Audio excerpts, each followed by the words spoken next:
Over the last weeks, Turkey has made impressive progress. There is still work to be done as a matter of urgency. But if Turkey sustains the progress made and continues at the same pace, they can meet the remaining benchmarks.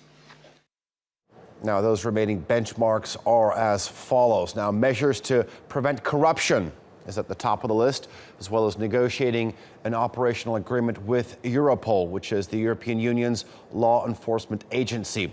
Ankara is also required to offer judicial cooperation to all EU member states, as well as to bring data protection rules in line with European Union standards. And the Turkish government must also revise its legislation on terrorism. All right, for more on the story, our Simon McGregor Wood joins us now from Brussels.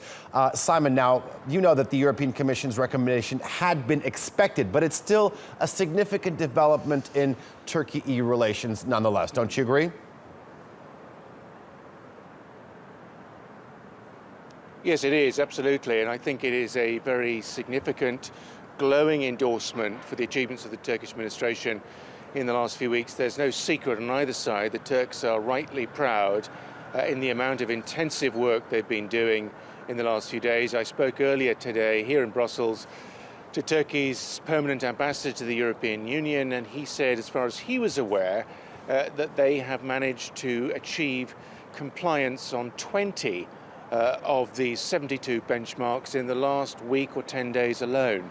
It gives you an impression of the 24-hour workload that the foreign ministries and other civil servants and political officials in Ankara have been putting into this huge task. It's not over yet. This is a recommendation, it's a report card, it's a very good score on the basis of which the European Commission behind me, the executive of the European Union, if you like, is suggesting that yes, the Turks have done enough. The 5 remaining clauses or criteria, they're tough ones. No one's making any bones about that. They're political in nature.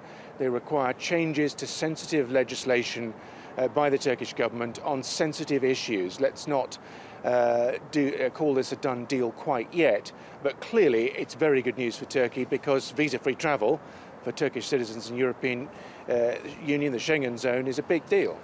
Indeed it is. I mean, you said it was a glowing endorsement, and they've accepted 67 of the 72 criteria, which was necessary for the liberalization of this visa-free travel. And like you said, it's not a done deal. Walk us through what happens after this. Well, we need to focus really on 2 other institutions of the European machine, if you like. The Council of Ministers has to approve it.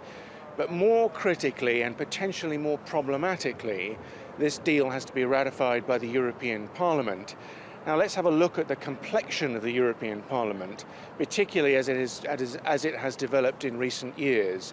The European Parliament is filled with parties like the French National Front and other parties from all across Europe that have been brought into positions of power in the Parliament on a rising wave of anti-European feeling within the European Union and its domestic populations.